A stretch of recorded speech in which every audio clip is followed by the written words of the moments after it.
2013 সালে মেহেরপুরের শিবির নেতা সাইফুল ইসলামকে গুম ও হত্যা মামলায় সাবেক জনপ্রশাসন মন্ত্রী ফরহাদ হোসেনকে জেলে পাঠিয়েছে আন্তর্জাতিক অপরাধ ট্রাইব্যুনাল। 2013 সালের 5 মে শাপলা চত্বরে হেফাজতের সমাবেশে হত্যার ঘটনায় মানবতাবিরোধী মামলায় সাবেক ডিএমপি কমিশনার শহীদুল হক সহ 4 জনকে জিজ্ঞাসাবাদের জন্য প্রসিকিউশনকে অনুমতি দিয়েছে ট্রাইব্যুনাল। রবিবার বিচারপতি গোলাম মর্তুজার নেতৃত্বে আন্তর্জাতিক অপরাধ ট্রাইব্যুনাল 1 এই আদেশগুলো দেন। এছাড়াও শেখ হাসিনা সহ 3 আসামির মানবতাবিরোধী মামলার সাক্ষ্য গ্রহণ হয়েছে।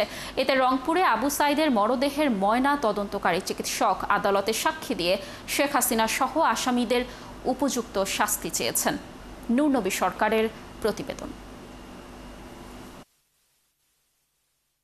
সাবেক জনপ্রশাসন মন্ত্রী ফরহাদ হোসেন জুলাই অভ্যুত্থানের সময় হত্যা মামলায় গ্রেপ্তার হয়ে কারাগারে আছেন। রবিবার তাকে প্রথমবারের মতো ট্রাইব্যুনালে হাজির করা হয়। 2013 সালে মেহেরপুরের শিবির নেতা সাইফুল ইসলামকে গুম ও হত্যার ঘটনায় দায়ের হওয়া মামলায় ট্রাইব্যুনাল তাকে গ্রেপ্তার দেখিয়ে কারা হেফাজতে পাঠিয়েছে। 2013 সালে শাপলা চত্বরে সরকারি বাহিনী কর্তৃক হত্যার ঘটনায় ট্রাইব্যুনালে একটি মামলার বিচার চলছে। সেই মামলায় সাবেক ডিএমপি কমিশনার শহীদুল হক সহ 4 আসামিকে জিজ্ঞাসাবাদের জন্য প্রসিকিউশনকে অনুমতি দিয়েছে ট্রাইব্যুনাল।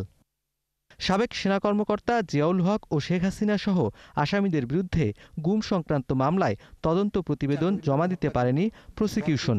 প্রতিবেদন জমা দিতে 26 অক্টোবর পর্যন্ত সময় দিয়েছে ট্রাইব্যুনাল। অন্য যেহেতু উনি একটা মামলায় আটক ছিলেন, এখান থেকে এখানে পিডব্লিউ যোগে আজকে হাজির করা হয়েছে এবং আজকে তাকে এই মামলায় সোন অ্যারেস্ট দেখে জেল কাস্টডিতে পাঠানো। আরও 2টো মামলা ছিল, সেই 2টো মামলায় একটা শাপলা চত্বরের মামলা এবং আরও একটা মামলায় গুমের তাদের তদন্ত চলছে।